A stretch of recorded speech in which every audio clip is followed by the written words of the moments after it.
This episode is brought to you by Columbia Sportswear.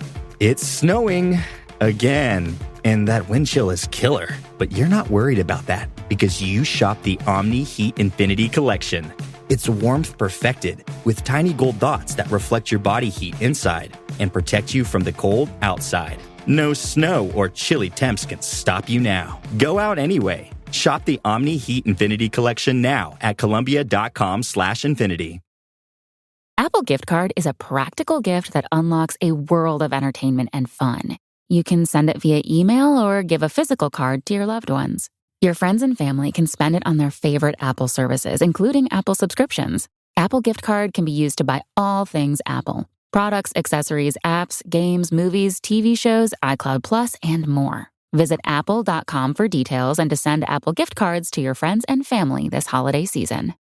The holidays are a time to feel and create joy. And what could be more joyous than the look on her face as she unwraps a stunning new jewelry piece from Blue Nile? How about getting 50% off your purchase? Blue Nile offers premium quality, priced below traditional retail. Their online experts are available 24/7 to answer any questions and make sure you've picked the perfect gift. For a limited time, you can get 50% off at BlueNile.com. That's 50% off at BlueNile.com. Saturday, Christmas comes early. Unbelievable! Welcome to this incredible scene. Bills. To the end zone! Chargers. It's a touchdown! An exclusive NFL game. That's fantastic! Live in primetime. Wow! Only on Peacock. With a Christmas gift to their fans. They're having some fun now. Bills versus Chargers. Saturday, 7:30 Eastern. Exclusively on Peacock.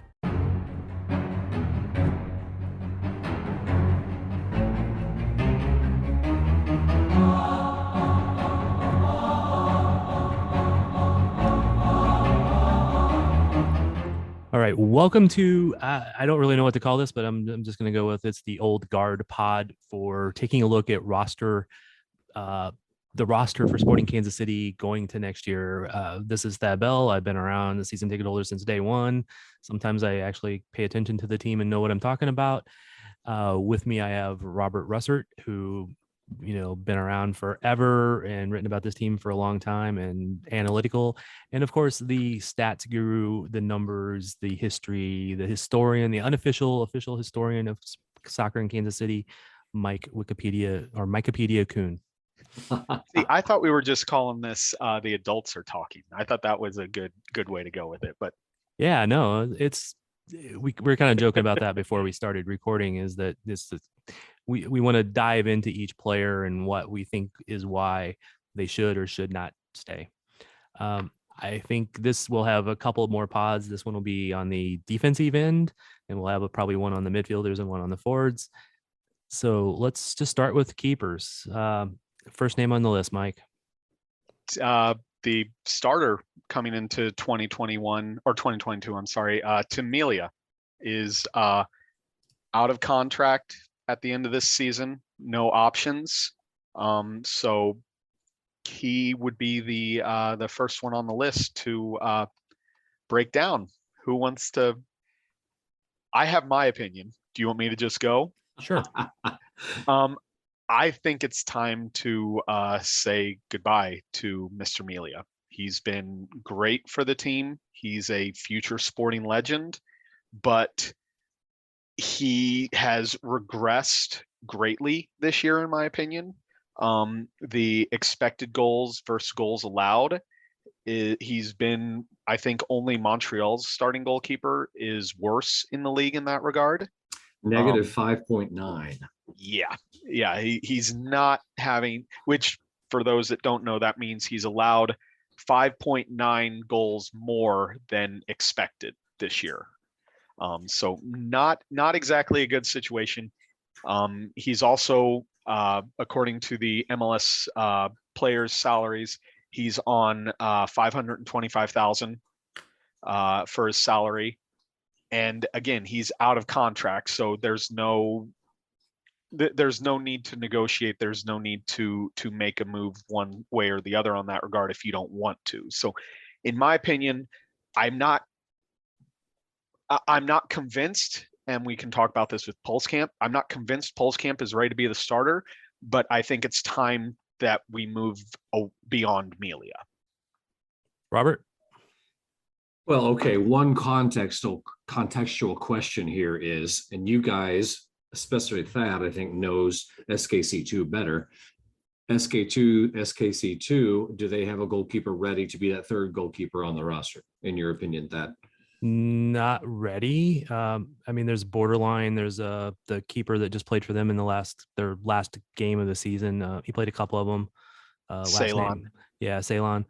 And I mean, he's looked good, but he's an academy keeper. He's also 16. So yeah, and unless he's a clear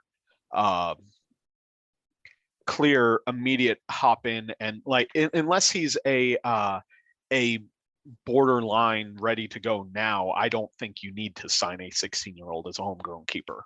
No, now it would be smarter to sign him to the 2 team and then see if he develops in a couple of years, and then maybe add him at that point. So no, but you can pick up a extra keeper from around the league. That's Kendall McIntosh is there. You could pick up a third keeper that's just a backup. So the problem there in my mind is, okay, what if Pulskamp goes down with an injury? You've got McIntosh in there, which, okay, he could do a good job, but wouldn't you feel much better if you have Tim Melia there as a backup? I mean, him taking a cut in salary, that could be a deal. And Sporting's done that with players before, done it with Roger recently, done it with Zuzi. I could completely see that happening. Re-sign Melia at a 200,000 or 300,000 less, and you've got a solid backup if you need him. Well, with that, I think it comes to whether whether Melia is willing to accept the pay cut, as well as the diminished role in the team. And on top of that, I think it comes down to whether Sporting is ready to move on, because on top of that, Melia turns 37 next year. And I know that is goalkeepers age at a different rate than field players, but he's already the second, if I remember right, second oldest player to have ever played a game for Kansas City. The only 2 players older are Preki and Mo Johnston. So he's already beyond even like Jimmy Nielsen when he in the 2013 season. So it's not like he's it's not like he's just kind of reaching that upper echelon point. He's at that point, if not already kind of past it at this point. So I just am not sure that that's a situation. But if he's willing to accept the backup role, I wouldn't hate it. But I just think it's time to move on. And if you want a more veteran keeper to back him up instead of back up Pulskamp instead of McIntosh, I think there are going to be plenty around the league that you could go look at. Yeah, another stat as far as Melia going downhill is as far as crosses go. The stat is crosses stopped percentage. And Amelia is at a 4.4 as opposed to Pulskamp a 7.2 rating. So definitely a big difference there between the two. How much do you maybe attribute to just how poorly the team played this year in front of Tim? Because he was in goal when there was a lot of bad play, especially in the midfield. And Pulskamp's had the benefit of the team playing better when he's been in for at least on this the back end of the season. Yeah, that's a critical point. He's had that huge benefit of August and September so far. So yeah, it's hard to judge him from that completely. He's made some mistakes. I mean, that goal that was allowed just in the last game, he should have covered his near post better. He's made little mistakes like that. He hasn't come up for balls, maybe that come out of his goal for balls that he should have. And, he's certainly making those mistakes. Yeah. At the same time, though, that the expected goals versus goals allowed stat, that takes into account the caliber of the chance that's created by the other team. Right. So to be at the level Melia was at means that he wasn't saving shots he should have saved this year. Yeah, fair enough. So yeah, I love Melia. He's been great for the club, but yeah, I think it's time to tip the cap and bid him adieu. I can see the point about picking up a goalkeeper from the league to be a decent backup. I can see that point for sure.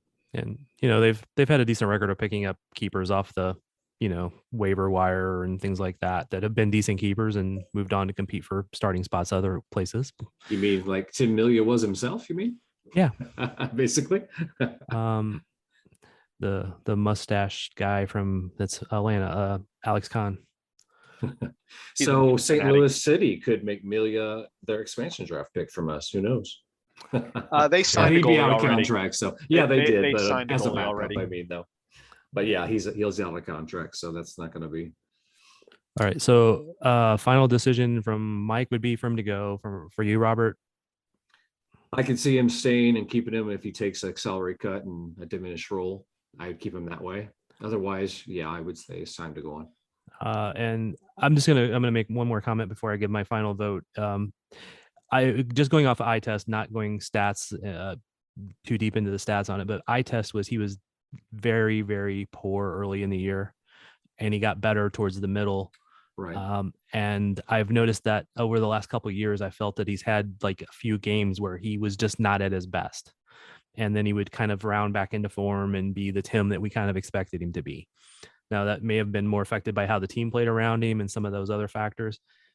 So with that said, I would love to see him stay for a lesser amount of money and compete for the starting job, not have it, not tell PulseCamp he has it, because I want those guys to compete for that spot. Right. And that would be my final vote, but I'm okay with him going also, as much as I would hate to see him go. He's such a good guy. Right. We can debate legend status later. Yeah. We've kind of talked about the other two keepers a little bit, but let's go on to the next one officially. John Pulskamp, for me, he's the presumed starter next year right now. He also signed an extension to his contract earlier this year that takes him through 2025 with an option for 2026. I think he's here. I think it's a guarantee that Pulskamp is back. I don't really think we need to talk much about him. No, not that he's not that that's a bad thing. It's just I don't see a debate on him staying or going. He's staying. Right. I agree. Robert? The last salary I saw was 92.2 total compensation, 92.2K. Is that accurate as far as we know, Mike? Yeah, that is still accurate as of the April salary posting. Right. Obviously, they haven't posted their later ones, or if the new contract he signed comes with a pay bump, I would assume it comes with something that would still put him probably in the lower half of the starting keepers in the league salary wise. So yeah, I don't see a reason to deviate from the path with him right now. I like the big bear. Yep. So we all assume he's staying unless some weird thing happens and they make a trade. That would be a pretty shocking move. Correct. Next up, Kendall McIntosh. Team option, right? No, he's actually out of options. He was on an option. He was on an option last year that they picked up for this year. Because they signed him in 2021 with a 2022 option, and so he is actually out of options, at least according to what I'm looking at. And from what I understand, that is correct. Personally, I would like to see him stay. I think he's a competent backup. I don't think he's ever going to be, at this point in time in his age, be a competing MLS starter. But if you look at his stats from when he was with SKC2, they were always terrible because, the team was terrible, and he would get eaten up, but he would make a ton of saves and he would throw his body into it. And, there's probably a better backup out there, but I think he's a competent backup if you're not looking for an extended season. I think, honestly, if you want McIntosh to stay, I think it goes back to our question with regards to Tim Melia. And if he's back or if you go, it depends on how confident you are in Pulskamp being the starter. I think if you're 100% on that path and you feel 100% confident that you're not going to regret that decision during the season, you can keep McIntosh as a backup and a spot starter. But if you have that little bit of doubt that Pulskamp's still young, could he hit some sort of wall, and you feel like you need MLS quality, starting quality goalkeeping, I think you have to look for a more experienced goalkeeper to back up Pulskamp. And I don't know if McIntosh would be in a situation for him where he'd want to be at 28, almost till turn 29 before next season, where he would want to be the third keeper again, basically. Does that make sense? Yeah. I don't know if he would want to. I'm just in the vein that I'm perfectly happy with keeping him. No, I don't. I'm not against him staying. I'm just saying that if there's doubt on Pulskamp, even a little bit, and you want to bring in a veteran with more experience to back him up / push him, McIntosh isn't that player, in my opinion, that is going to really be the one that pushes Pulskamp to be the starter at this point. All right. So, Robert? I'm just looking at Mr.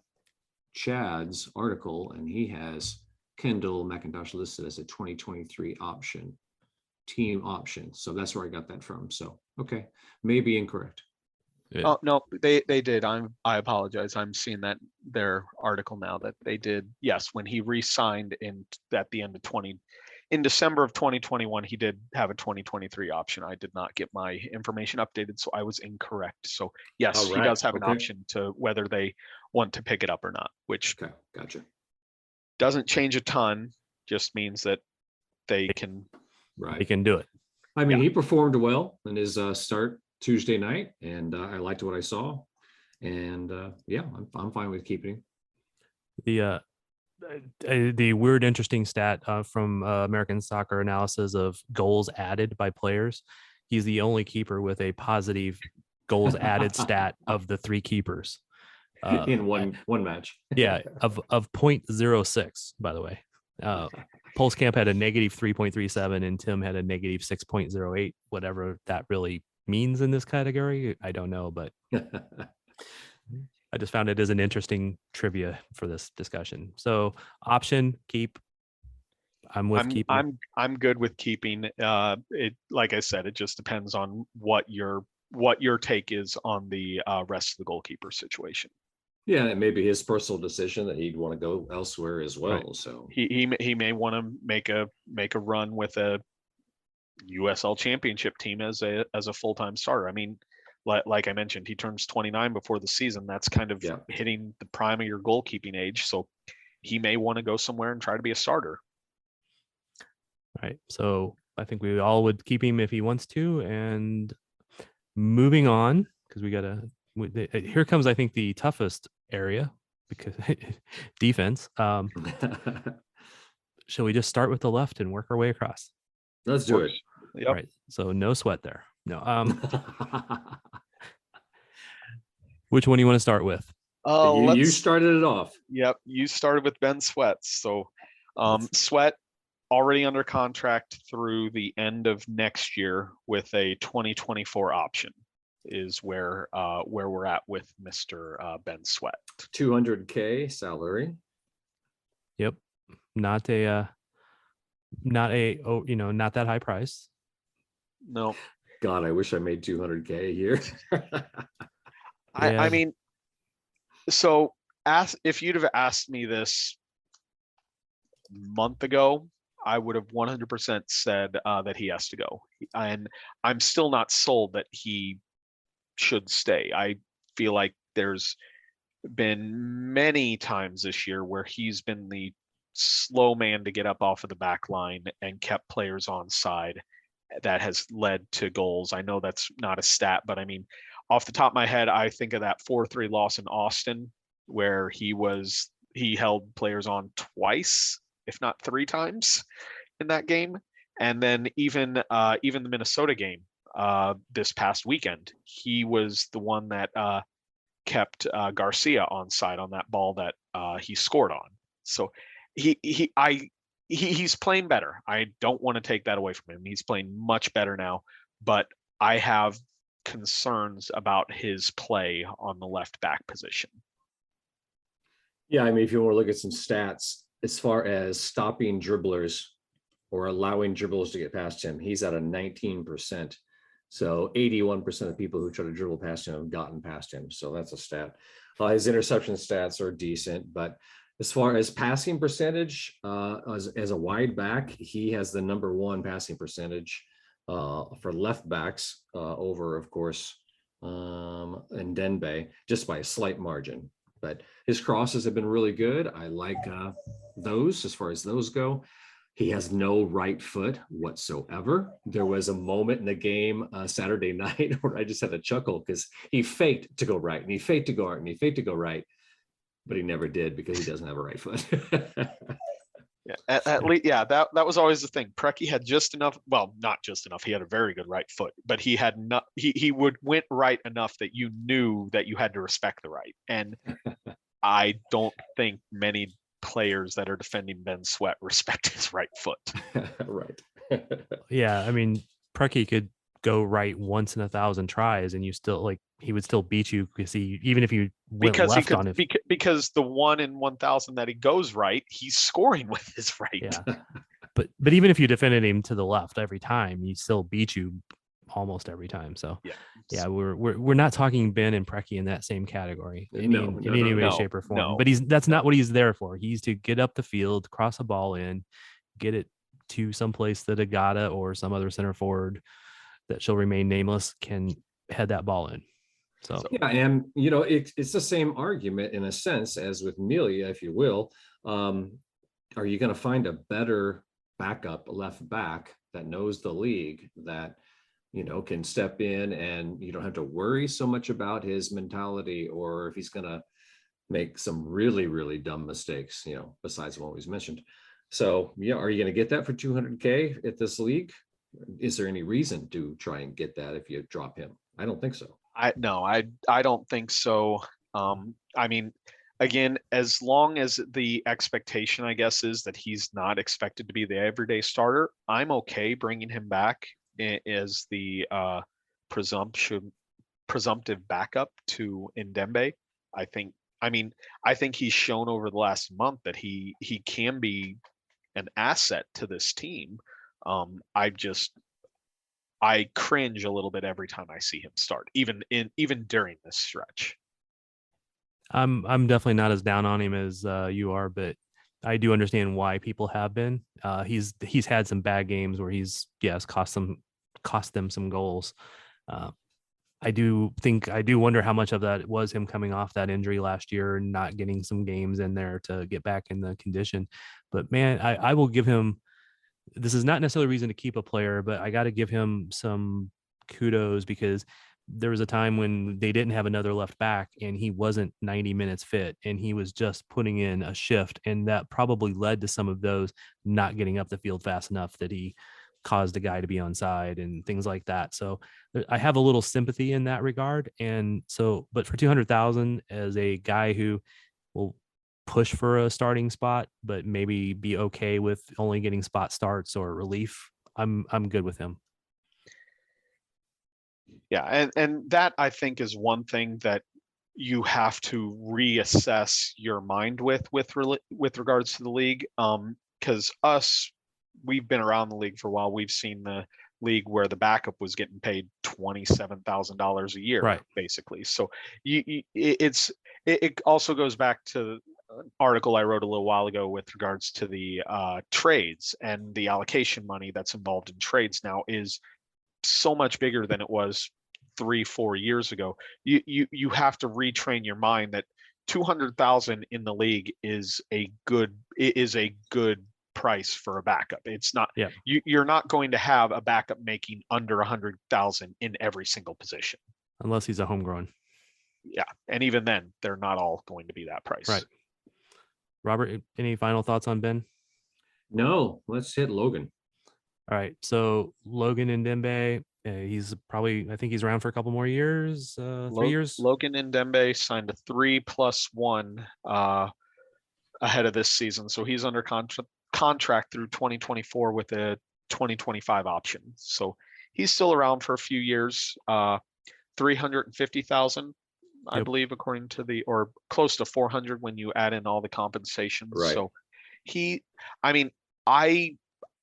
I like him. I think he's done well. I would like to see more, but at the same time, I know my mindset with any player, any U22 initiative player, or any player basically under the age of 23 is I expect growing pains. But as long as I'm seeing good play overall from the player, I'm okay with the mistakes because I know to expect it, even from Belgian U21 internationals. As far as stats go, 50% dribble. He's stopping 50% of the people who try to dribble by him. His interception numbers are decent, in line with other guys. And he's the second highest wide back as far as passing percentage goes. So, I mean, yeah, he's had some growing pains for sure. I was pretty high on him like everybody else was when he first came in the first couple of games. Since then, I've kind of faded off on my admiration of his abilities, but I think he's got a pretty high ceiling. Yeah. There are some things he needs to clean up. But, like you said, Mike, it's expected with an under 23-year-old. Right. Yeah, no, I'm pretty much in that same vein with he's had some growing pains and he has that ceiling that could make him a premier left back in MLS, but I don't know if it will happen. So we've seen plenty of guys who have had 1 year in MLS like this, and the second year they just take off. So I don't know if that'll be him, but. And he's had a couple of injuries and stuff like that that's kept him out. So hopefully he I think we're all in agreement. So there's really not much more need to discuss that. We have let's flip over to right back real quick because I know we only have a few minutes before this Zoom ends, and then we can maybe start another one real quick to do the center backs. Right backs, we have another pair on that side, which with a little bit of the same kind of vein, an old guy and a young guy. And what do we do? So I'll start with the current starter this time, Caden Pierre, under contract till 2024, option for 2025. Homegrown player, so does not count against the cap in that regard. I see zero reason to get rid of a not even 20-year-old right back that's starting for you and starting to really grow into the position, in my opinion. So I don't think there's much to this is another one that I don't think there's much to discuss here. He looks like he's 15. But anyway, he does. But no, have you noticed he has a very good penchant, and this is actually not a very good habit, but he has a penchant for clearing the ball nearly straight up. He's done that often. So he needs to curb that and improve at that. It's a difficult skill. It really is to clear a ball in the appropriate direction and everything. But there's a lot of seasoned players that don't do that. Exactly. But obviously his ceiling is high. He's got the speed. He doesn't have the nuance to his game that Zusi has, and I don't think he ever will. But he's got other things that Graham Zusi did not have. So he's a better defender starting off the bat. I love his defensive tackles. He comes sliding in out of nowhere sometimes, just speeding in there. I'm actually I'm very high on Caden Pierre. I think he might really grow up there and be really good. Obviously he's still so young, you never know about that stuff, but I was just a little disappointed he wasn't in at least the top 22 or, in the 22 under 22 kind of thing. I know there's a lot of good ones out there though. I don't think he even if he was really standing out, I don't think he had played enough to really catch the eye of anyone. And honestly, a right back, unless they're contributing a lot more into the offense, they're not going to catch the eye that's going to get them on the U22, 22 under 22 list. I do understand, but we have seen years where they've put people on there that had played less than some of the good players that Sporting had, but that's another story. All in favor? There's no argument. I mean, there's no reason to discuss this really any further. Not really. Can I throw out a stat or two? Yeah. 71.4 of the people that try to dribble by him, he has stopped. That's far and away the top percentage on the team. Second of all, his interceptions are very good. And I like the interception stat because it shows how you can read the game well. I think it reflects that in some ways. So his interceptions are high as well. So well done, Mr. Pierre. All right. I think this one might have a little discussion here. we have a few minutes. Mr. Zusi. Has an option still for next year through 2023. He's actually did take a salary cut with his new contract. He's at $450,000 according to the players union. So this one is hard because I really, really badly want one of those mythical one club players. And we didn't get that with Besler. And I hate the fact that we didn't get that with Besler. And I really want to get that, I guess, with Zusi at this point.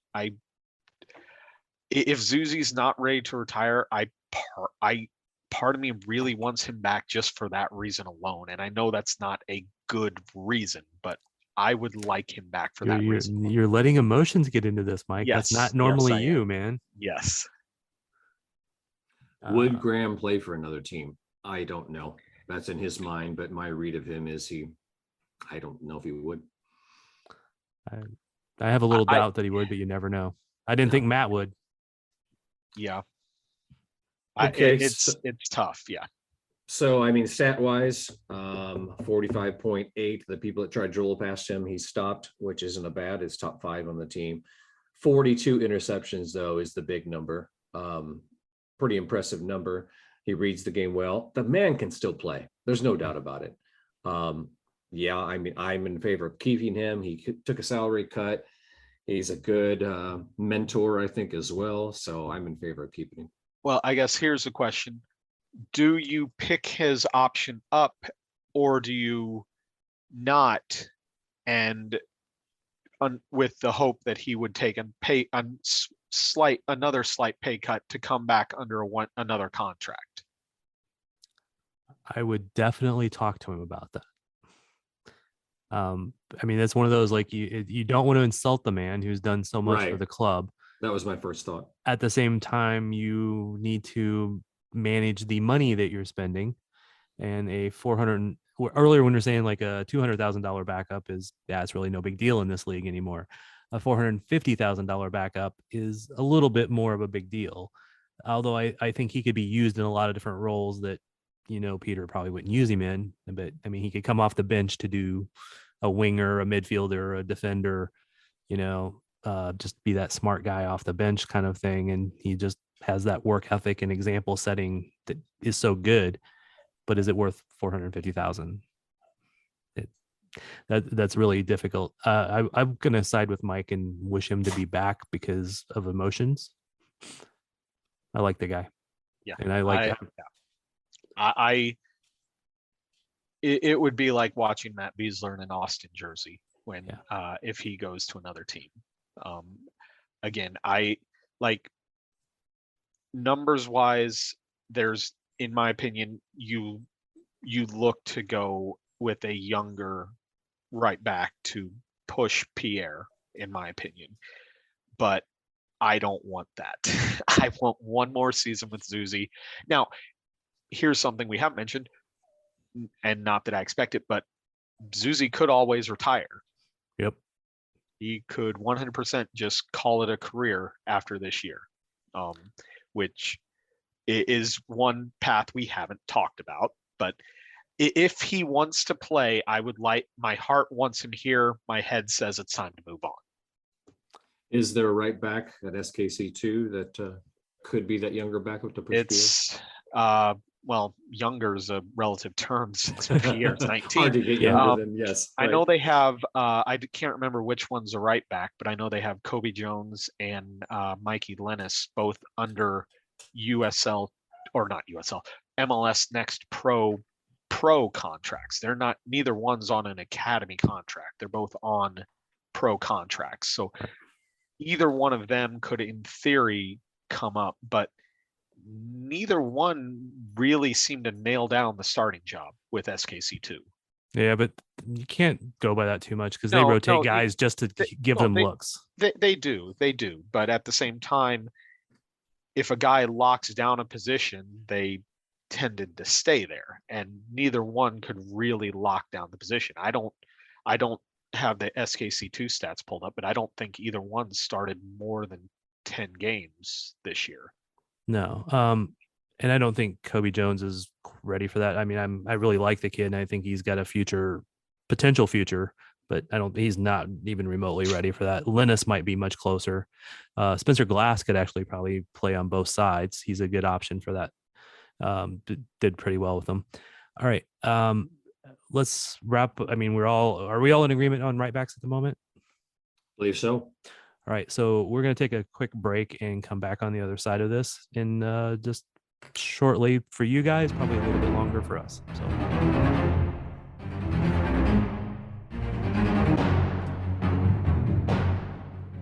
All right. We're back after our little break. Now it's center backs. That's probably going to have a little more discussion than the other positions, I think, so far. Should we start on the cheap end or the expensive end, Mike? I was just going to say, let's start with the ones that are, well, safe? I don't know. Yeah, sure. Let's start safe and let's start with the safe ones and then go. Is anyone safe? Yeah, I don't know that we know anybody's safe for sure. Okay, but of the ones of the 5 center backs, I think Voloder is the safest. U22 initiative under contract till 2024, yes, with an option for 2025.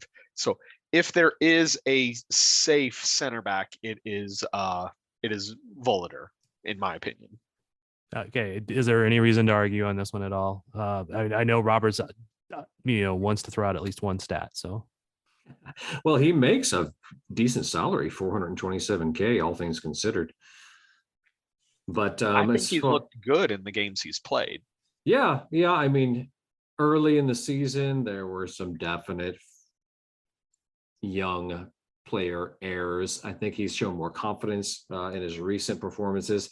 However, Saturday night, when it was him and Fontes and center backs, that was not comfortable. It did not go well anyway, but I never want to see that again. Yeah, he's third in center backs in passing percentage, 85.3. His 18 interceptions is a very good number for his minutes compared to everybody else. And only 40% of those who tried to dribble him have gotten by. So I just want to hit on that one point though. When Robbie and Fontes was both out there, Fontes was on the right and Robbie was on the left. Yeah. And if I remember from the first year of Fontes, anytime he was on the right, it was not so good. Anytime he was on the left, you could make a case for it not being good, but it was far better than being on the right of the center back pairing. That's why I never want to see that again. I would probably trust Robbie to be on the right more than I would Fontes. But all right, all in favor of Voloder staying. He's going to be staying because he's got a contract and he's not done anything to piss off Peter. So, as far as we know, yeah. And to continue on with he's under contract for anybody that's listening, I think that's going to have a major effect on a number of players as we go through the entire roster for players that we may want to leave, but their contract situation makes it hard. And I think we'll get to that more with other positions, actually. Yeah. And there'll probably be one in this one, but anyway, we will get to that. And I think in our final episode, we will try to break down maybe just that last, what moves would we actually make if we were the brain trust in sporting. Yeah. All right. Next up, which way are you going? I'll point this out really quick. Voloder is the only center back on the roster with a guaranteed contract for next year. The next 4 guys that we're going to talk about, all 4 at best are on an option next year. Four. You're right. Let's go to Kaveh Rad. What do we think of Kaveh Rad? I that sigh said a lot, Mike. Well, I think he's gone. I mean, you need those you need the homegrown / inexpensive contracted players on the end of the roster to help make up the numbers. And homegrown players as being cap exempt is a huge bonus. Kaveh Rad has 2 more options, 23 and 24. if I remember right, he's only played one game for SK, the first team this year, and that was the Open Cup against Dallas this year. I don't think he's back. Unless he's comfortable being 5th on the depth chart, I don't think he's back. Okay, so he's played, from what I recall, on the left center back most, correct? I think he's played both sides, quite honestly. Yeah, I think he's played both right and left. Okay. He's just fit in, and he's been all right most of the time. I think a lot of time when he's not looked good has been who's been around him in the game scenario going on at that moment. So he's only 21. So, I mean, how much time did he get with SKC2? 800 something minutes, if I remember correctly. But he didn't get a ton because remember all the injury issues we went through this year. He was basically the last man on the bench a lot of the time. Right. So he didn't get a lot of time, I think, as much as he could have with SKC2 because he was needed to fill numbers on SKC on the bench. Well, and there was times when they were looking at guys down there. You saw Easley, McLaughlin, Janik. I don't know how to say his name, but the guy that got hurt early in the year. Trying to think who else. His brother played. They moved him back to center back from being a D mid. Wasn't Barnett, the academy, a contracted kid, a center back as well? Yeah, I think he played a couple at the beginning. I think they also went with 3 in the back occasionally, with Spencer Glass being one of them. They did a lot back there this past season. Yeah. Let's just put it at that. And they did a lot. Even if you say they went with 3 in the back, it was really a 4 with a guy going forward. I can't say that absolutely 100% because you know how bad it is to watch MLS Next Pro when you're not actually in person. So Thad, what are your thoughts on Mr. Rad? I would like to keep him, but that really depends on him at this point. If he wants to, if he's been showing the drive in practice that he needs to be doing, it's hard to judge based upon the games he's played at SKC2 because they've been pretty bad most of the time, or mediocre, we'll just say. I wouldn't mind keeping him, and he's cheap, and he's a 5th center back and 4th center back maybe, or whatever we end up doing. Yeah, I mean, if he wants to stay, I'm good with it. Again, as I mentioned earlier, having a homegrown player that's right there, especially with the fact that I don't think there's another homegrown player ready to come up and be that 5th center back at this point. I don't think there's a guy on SKC2 that's ready to plug into that. Now, that also brings up a point that we can get into later, but draft position, center backs are always a good spot in the draft to look at. Do you drop that and go with but that's getting off the topic of the current roster. And I have no faith that a draft pick will come in and do anything. We're going to be drafting high enough this time that we may actually get one. He may actually be on the first team instead of going to immediately to SKC2 like pretty much everybody since Colton Storm. I will probably lay a small bet with you later on that option happening. I'm not taking that. I know better than that. I've been around Peter Vermes too much to take that bet. So I'm just saying that it's a possibility. I'm getting a bit of, okay, keep him, great. Not keep him, we're okay with that too. Yeah, pretty much. If he stays, great. If he's gone, I don't think it's a huge loss. Right. I mean, right. he's the same age as Voloder, and Voloder, from what I've seen of the two of them, Voloder is clearly ahead of him. Right.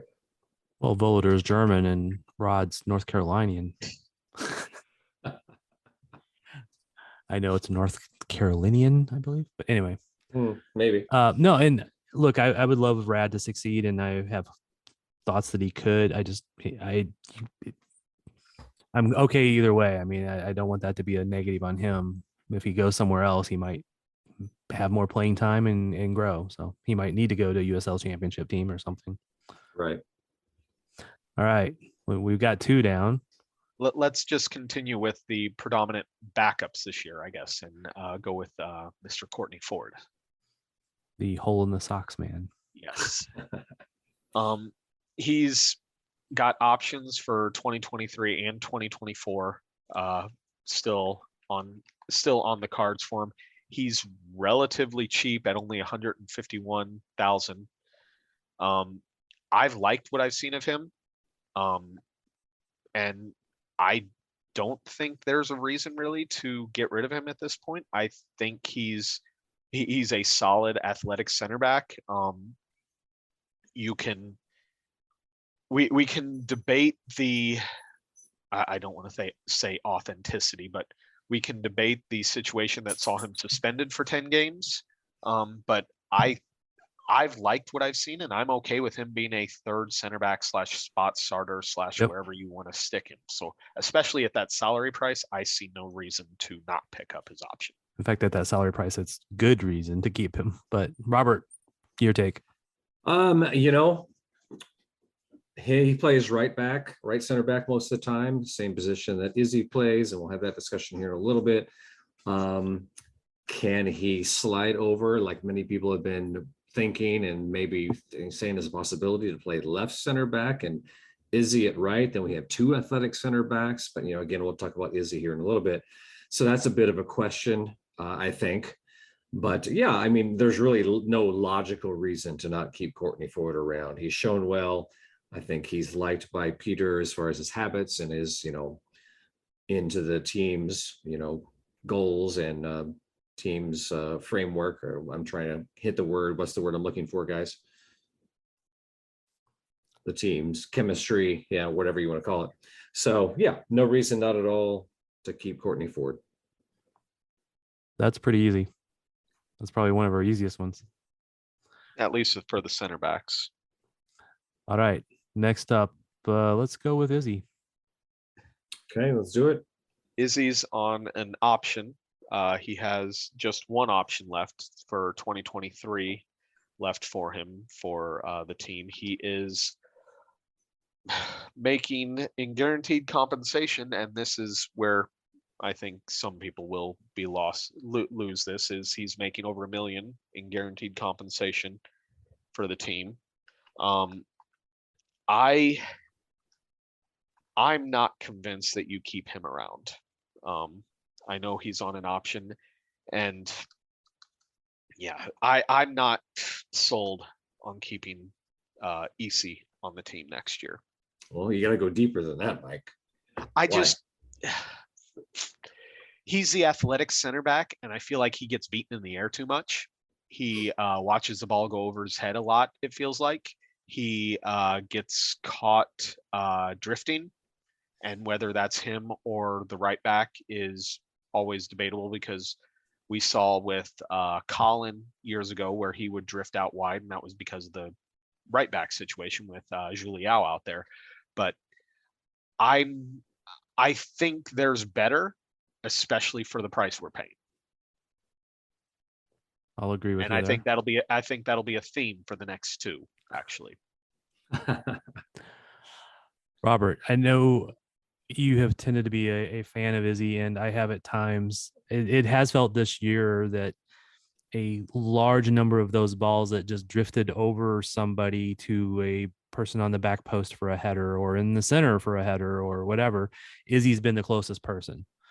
That doesn't always mean he's at fault, obviously, because there's different situations, but I also, and again, it's like, I feel the last few games he's been better, and that's, the everybody on the team's been better, or the play's been lifted. There's been less chances coming down because the midfield's been better.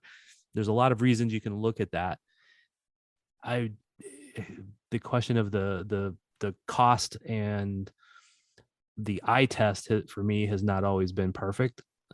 I mean, nobody's been perfect, so that's really a bad way to say it. But my eye test is that I've worried about him a little bit more than some others. Like, there's others that don't get that jump up there either, but he's supposed to be the athletic guy and the speedy guy, and we see a older, slower guy going forward more often. So, okay, so I mean, should I talk positives or negatives first? Okay, we'll start positives. Okay, so in my mind, the key with Izzy is he does so many things well, so many little things well, and a lot of those are on the ball. He's very good on the ball in not even passing, but just in little moments. His touch on the ball, he's delicate when he has to be delicate, when he's in a tough situation. He's good at that stuff. There are faster center backs out there, but he's no slouch. no, There are center backs out there more dominant in the air, but again, he's no slouch there either. I don't know if I agree that it's so easy to find someone better than him out there for that money. If so, where are all these dominant center backs coming from? I mean, there's not that many that stand out in the league in my mind. But here's the issues I have with him is I'm not sure. We are used to, as Sporting fans, and I think Sporting as a team, with just the way they do things and their mythology, is he ever really bought fully into that? Because you can maybe see it sometimes in not efforting extraordinarily in certain moments, whereas a Matt Beasler would, or even a Courtney Ford has, or somebody, a Roger Espinoza. You don't see that with Izzy in my mind. Not saying that he doesn't work as hard or anything, but those extra moments where a little bit extra could get the play done, I sometimes don't see that in Izzy. And I don't see him as big of a team guy as I do other guys. Maybe he is when I don't see him. Maybe is it training? I don't know. So those are a little bit of the issues I have with him. But I think there are some things about him as a player that some people miss, that they don't appreciate as much. But so it's a tough call. It's a tough call. So you said for the price point, you didn't think you could find a dominant center back, or where all those dominant center backs are. I'll throw one name out for you that makes only $75,000 more according to the Players Union. Yeah, Walker Zimmerman. Right. But makes how many of those are in the league? You don't get it within the league. I mean, you don't go within the league to He find was from that within the league, though. he was within the league, Yeah. but you said how many are within the league, and you asked about ones in the league, and I just there's one right there. Aaron Long, who's a free agent. I need to look up his now that I think about him, and yeah, he's on the older side, but he's making less than EC, or right around the same amount as EC. Yeah, he's a free agent this coming off season. Right. I've seen some people complaining about his play this year too, but I have not watched him close enough. But I haven't seen enough, but those are two right there that are, I would argue, at or above EC's level already. You could arguably throw in Tristan Blackman, but maybe. Yeah. So I mean, there are players within the league, and you did make a really good point. And as you said it made more sense about, there's just something like he doesn't have the intensity, or there just is something with him that, as you said, it doesn't fully feel like he's bought in. Right. They're just and I don't know what that is, but I can't put my finger on it exactly. But as you were saying that, it just clicked with me that yes, that is EC for me. Basically, there's just something there that as you said, if he's not fully invested or what, he just isn't. It's not there. Okay, and like I said, we don't see how he is in training, etc. Yeah. It may be Agreed. Yeah. Okay, I've been the one that's usually down on Izzy, but I'm going to flip to the other side for a second because I have to do this, right? There will be times that players they don't go at 110% because they already know the play is done, right? A parent on my daughter's soccer team one year hated Jimmy Nielsen because somebody scored on him and he didn't dive for it. And I'm like, he would not have gotten it. The best keeper in the world was not going to get this. And she's like, he should have made the effort. I'm like, oh my God. All right. So I sometimes see Izzy as, because he is athletic and has some speed. I mean, and you could see this with like some of the previous center backs have had that sort of thing, is they look like they're loping down the field or whatever, and it doesn't look like they're just busting ass to get there, but that is how they run. So there's some of that, I think, in Izzy too. So I'm coming to his defense in those regards, where sometimes he doesn't look as intense, but he's not. I don't know that he's ever going to look that intense. That's he's a very smart player, and I think you're right in saying that. He knows there are certain situations that he's not going to be able to make a difference, and so he's going to run down to be there if something goes haywire. The guy shoots it off the post, or the keeper does make the save or whatever, but he's not going to sprint in and take a yellow card for taking the guy out just to, you know what I mean? He's not going to do that. Again, we can talk about how smart he is, because he is definitely smart in some of this. I don't think he's as good in the air as you think he is and some of these other things, but I'm going to come to his defense on that side. Well, and one other point I'll point out with him that we actually haven't with a number of the older players on the team. He turns 30, he'll be 31 before the next season starts. So again, center backs have a shorter shelf life than goalkeepers, but a longer shelf life than other positions on the field. But at the same time, you're starting to get into that gray area with center backs once they hit that point. And they can go downhill really fast, as we've seen with some previous center backs that we really truly loved. Not going to mention any names, but you run that risk with when they do hit that mid or starting to get into the 30s, it can go like pretty quick, as my knees can attest. So let's look at a few stats as far as in the context of how Sporting plays. They need their center backs to be good on the ball. Okay. And Fontas has been that. Izzy has been that. His passing percentage is the top of all center backs, 88.7%. He dribble wise, the stat I've been using all night, 66.7% of the people that try to dribble by him, he stopped. That's pretty impressive. Yeah. Second on the team. So are we going to be able to find somebody, and this will go into the Fontas discussion too. Is it right center back that we need the most help? Arguably Courtney Ford is there, Izzy's there. That's a pretty good tandem. Is it really left center back where we need to build this team up? That's a question. Well, and as you said, that'll lead into the next question with regards to Fontas, because personally, I don't think this team can compete for trophies if both of those two are back. Right. Agreed. I 100% do not think they can compete for a trophy with those two as the starting center backs next year.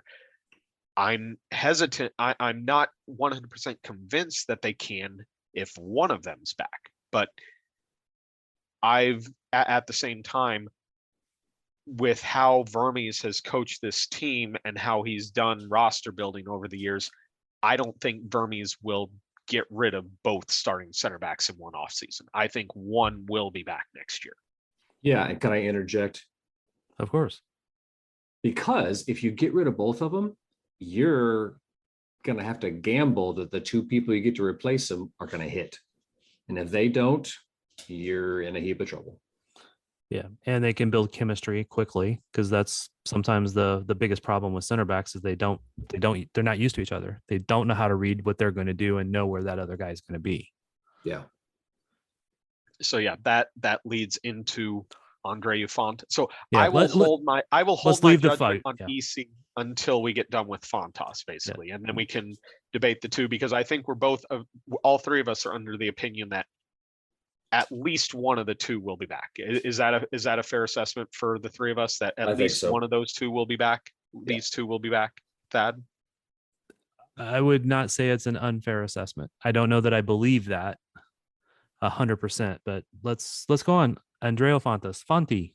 So Fontas is out of contract. Some would say finally, after the 4.5-year deal that they gave him. He is, he's fully out of contract. He I believe he turns 34 before. 30, I believe.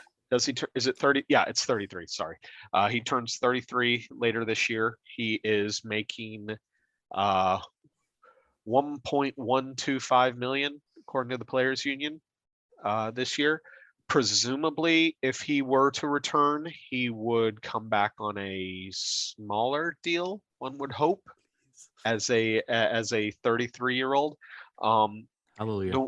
He like EC, he's looked much better the past during, and everybody else on the roster. He's looked much better during the last month or so run that the team's been on than he did. Was a finalist, or was he a finalist for Defender of the Year? He was close to Defender of the Year status last year before he kind of tailed off towards the end of the season. He was in that conversation, whichever way you look at it. He was, yeah.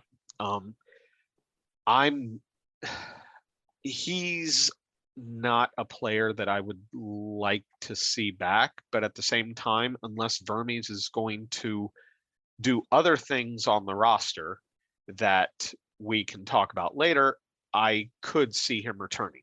If Vermes sticks with Voltaire at the 6, I could see Fontas back, because while Voltaire is a good passer, Fontas is a better passer.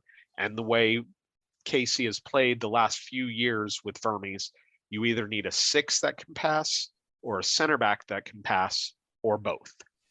And preferably both.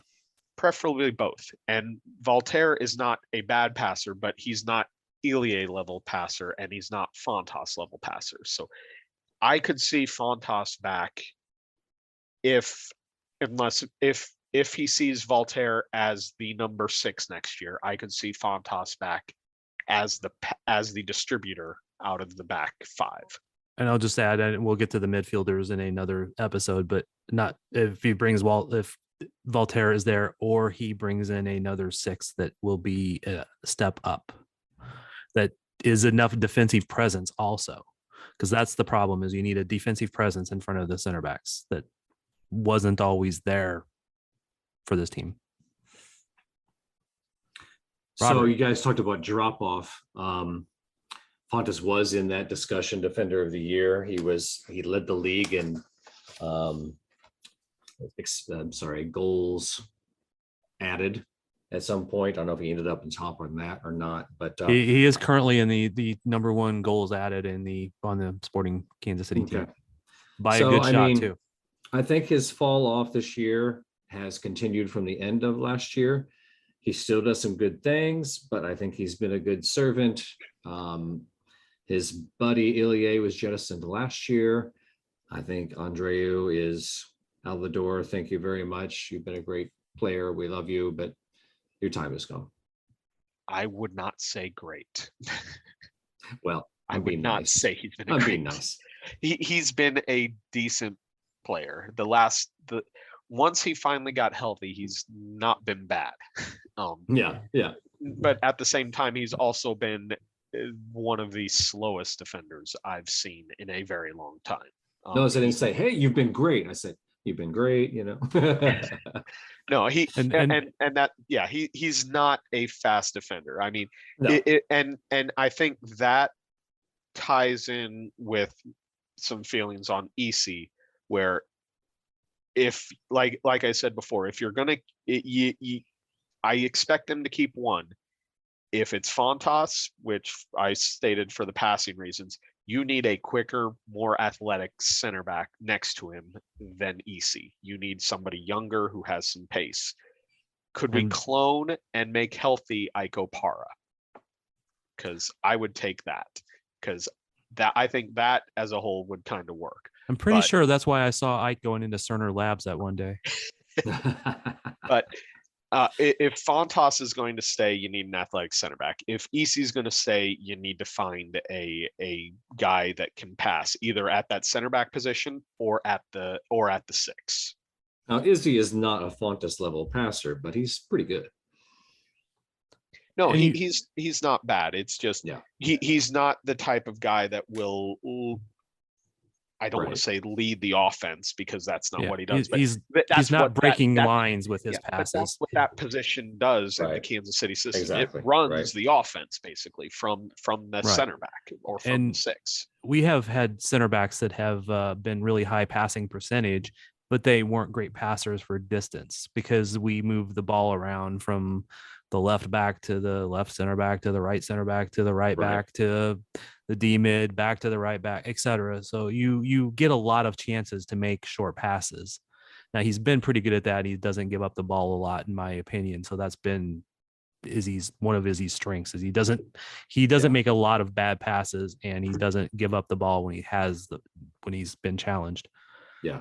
So it comes down like, okay, so I don't think we have a really easy answer for either one of these two.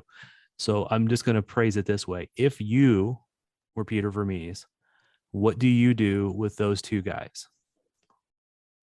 Robert, you go first. Mike talks a lot, so you go first. I would drop Andreu, and I would keep Izzy, and I would hopefully already be scouring the globe, scouring wherever I can to find a replacement on left center back. Because Robbie is not ready to be that guy yet in my mind. And I mean, go ahead, Mike. I lean that way. I lean towards keeping EC and saying adieu to Andreu. In an ideal world, it would be both of them, but I don't think Vermees is going to do that. I just can't see him doing that. So if it's one or the other, I tend to lean towards EC. And the only reason I'll say that is because he's younger. Because other than that, both have their pluses that they bring to the team, and we're not getting rid of both. So I will go with keeping the younger one. All right. Before I give my complete answer, I'm going to throw out a question. Which is easier to find, a center back that has the passing ability of Fontas or a center back that has the athletic ability of Izzy? And that's the other point that I kept coming back to when I've had this discussion elsewhere. It's harder to find a passer. It is absolutely harder to find a guy that can pass and play decent defense and play relatively decent defense, like Fontas can. That is absolutely the harder position to find. It's at the same time, a slow defender who turns 33 is not going to get any faster. Fontas is very, very slow. Robert, in terms of that question, what do you think, man? What was the question again? Sorry. When you look at it from the perspective of, do you replace the better passing center back or the more athletic center back? Which one's easier to replace? Well, I think I just like Izzy as the combination of what he is as far as passing and physical ability. I think Fontas can be replaced. I'll just say that. Yeah, I would hate to see him go, but I do tend to agree. And honestly, if I was the scouting team, I would be putting center back resumes on Peter's desk saying these are the guys we think can replace both of them, quite honestly, because that's $2 million of salary that you could probably pay $1 million total and have an upgrade. Fair enough. Well, you can't really do that. Really, you can't do the TAM to get two under one player under that one contract. Just saying. We can work it out. Just saying you can't do it that way. Let's not put in people's heads that they can take that 2 million and invest it in one specific No. That was definitely not what I was meaning. I was meaning take the 2 million and replace both of them. Got it. Okay. You could probably get both of them. You could probably get two center backs who could be at least reasonably close for $1 million combined, and then upgrade a position a little bit farther the field that we need to talk about next time. And we're going to run out of time again here soon. We've actually talked much longer than I thought. Go ahead, Robert. You got one thing. Let me throw this out. Would you be more comfortable with ending up next season at some point a left center back of Andreu Fontas and a left back of Ben Sweat? Or would you be more comfortable with right back of Graham Zusi and a right center back of Izamet Marin? Which of those scenarios would you rather have than the other? I would almost go with I'd be okay with the left side better in that case, because I think we'll have Tommy in front of them.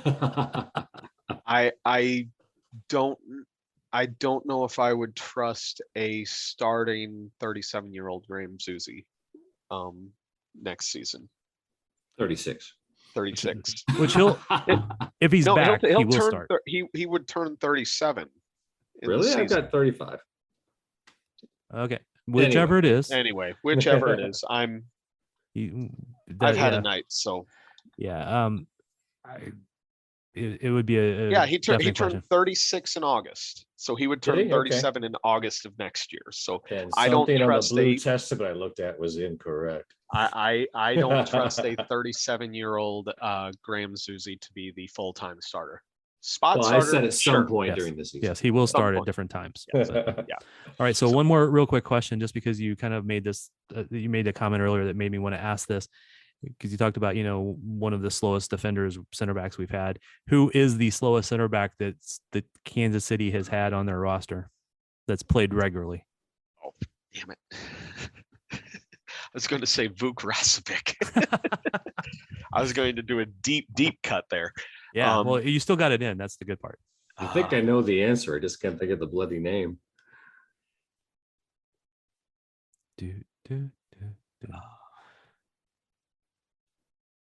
I don't know. I know people used to call. There's a defender that I'm thinking of that people used to call traffic cone. So, but that may have been his defensive abilities. I think that was more defensive abilities than slowness. All right. If Shavar, that's who I was thinking. I think Vuk was slower Thomas? than Shavar. I think Vuk Rasovic was slower than Shavar, but Vuk only played one game. So. Yeah, I was gonna say I don't have a enough database. He played one game and got subbed at halftime, so that tells you how that experience went. All right, having a brain block. Who's the guy we got rid of last year? Center back, foreign guy, lived above Ali.